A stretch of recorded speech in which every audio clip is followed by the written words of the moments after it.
रूस यूक्रेन जंग पर सवाल उठाने वालों की संदिग्ध मौत की हम बात कर रहे हैं। ब्रिटेन में रूसी नागरिक मिखाइल वॉटफोर्ड की मौत हुई थी और पिछले साल जंग शुरू होने के बाद यह संदिग्ध मौत हुई थी। मिखाइल वॉटफोर्ड रूस यूक्रेन जंग को लेकर काफी परेशान थे। जंग की निंदा करने वाले सुबोटिन की भी संदिग्ध मौत हुई है। तो ये एक एक करके जो नाम सामने आ रहे हैं, इनकी मौत को लेकर कई सारे सवाल उठाए जा रहे हैं। इसीलिए ये बात कही जा रही कि क्या ये वो तमाम महत्वपूर्ण लोग हैं जिनके विरोध से क्या पुतिन परेशान थे और क्या कोई इस तरह की भूमिका भी हो सकती है। बहरहाल ये सारे आकलन है, ये सारा अनुमान है, लेकिन एक फैक्ट जो ये है वो ये कि इतनी सारी मौतें हुई हैं। तो फिर बात वही कि जो लोग क्या युद्ध का विरोध कर रहे थे, उनकी मौत, जो संदिग्ध मौत हुई है, उसके पीछे की एक कहानी है। जरा कुछ और चेहरों पर जल्दी से नजर डालते हैं। जैसा कि हमने आपको इसके पहले दिखाया, कुछ लोगों की मौत हुई और उनको लेकर सवाल है। देखिए, अलेक्जेंडर सुबोटिन, इनकी हम बात कर रहे हैं, जिनकी उम्र 43 साल थी, ज्यादा उम्र भी नहीं थी। मौत 8 मई 2022 को होती है। काम क्या था? पूर्व मैनेजर थे लुकोइल के। मौत की जगह इनकी भी मॉस्को, रूस की राजधानी, जहर की वजह से हार्ट अटैक।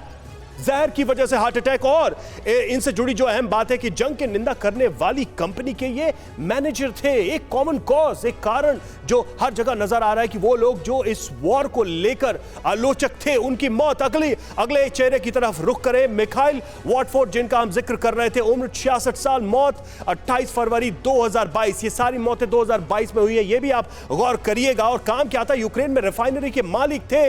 मौत की जो जगह है वो ब्रिटेन, लेकिन वजह इसमें भी क्लियर नहीं है, यानी कि मौत का जो कारण है वो भी संदिग्ध है। अहम बातें इनके बारे में जरा जान लीजिए। रूस यूक्रेन जंग से ये भी परेशान थे, पुतिन की हिट लिस्ट में होने का शक था, और चूंकि मौत की वजह अभी भी साफ नहीं है, इसलिए सवाल और अहम हो जाते हैं। अगले चेहरे की तरफ बढ़ते हैं, पावेल एंटोव, जिनकी उम्र 65 साल, मौत इनकी कब होती है? 24 दिसंबर 2022 साल। देखिए, आप गौर करिएगा, 2022 में ये ज्यादातर मौतें होती है। काम इनका क्या था?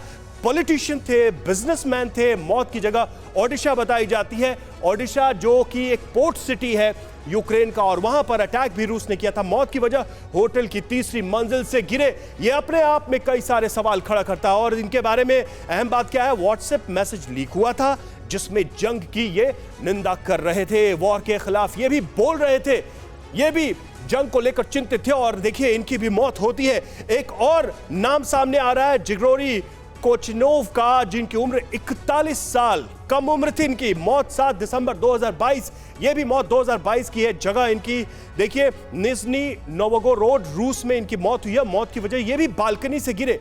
जो पिछला जो चेहरा था, जिस व्यक्ति की हम बात कर रहे थे, वो भी बालकनी से गिरते हैं और इनकी भी मौत वैसी होती है। अहम बात इनके बारे में क्या है? यूक्रेन जंग की कई बार इन्होंने आलोचना की, पुलिस की तलाशी के वक्त इनकी मौत हुई थी। तो ये सारे सवाल एक के बाद एक उठ रहे हैं कि क्या इसके पीछे ये वजह है कि ये लोग जंग के विरोधी थे। प्रतिमा हमारे साथ जुड़ी हुई, चलेंगे उनके पास। प्रतिमा, एक के बाद एक जो चेहरे हमने दिखाए, ये सभी लोग बहुत ही महत्वपूर्ण पदों पे थे या कुछ महत्वपूर्ण काम कर रहे थे? कोई बुद्धिजीवी था, कोई पॉलिटिशियन था, कोई बिजनेसमैन था, कोई अहम पद पे था।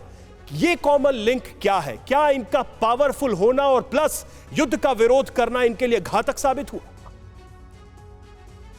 बिल्कुल, लगता तो ऐसा ही है कि युद्ध का विरोध करना ही इन्हें भारी पड़ा है। भले ही इनकी जो तमाम तरीके की जो खबरें आ रही हैं, इन तमाम लोगों के नाम जो आपने बताया और उनकी मौत की जो वजह बताई, वो अपने आप में कहीं ना कहीं संदेह पैदा करती है कि आखिरकार ऐसा क्यों हुआ कि वही तमाम लोग जो है उनकी संदेहास्पद स्थिति में मौत हो जाती है, जो इस पूरे युद्ध में या तो जो नीतियां हैं उनका विरोध कर रहे थे, या तो जो ये वॉर अभी चल रहा है, रशिया का इन्वेजन चल रहा है, उसका विरोध कर रहे थे। लेकिन इसको इस तरीके से भी समझिए रवि कि क्राइमिया, जिसे अपने दिल के बेहद करीब पुतिन बताते हैं, जब उसका पॉलिटिकल रेफरेंडम कराकर एनेक्सेशन किया था 2014 में, तो वहां पर भी ये डिक्री, ये आदेश लागू कर दिया गया था वहां के लोगों के लिए कि अगर इन फ्यूचर कभी भी दोबारा वहां पर किसी तरीके का पॉलिटिकल रेफरेंडम होता है और अगर रूस की तरफ से किए गए रेफरेंडम के या एनेक्सेशन का विरोध किया जाता है तो वो अपराध की श्रेणी में माना जाएगा, उसे क्रिमिनलाइज कर दिया गया।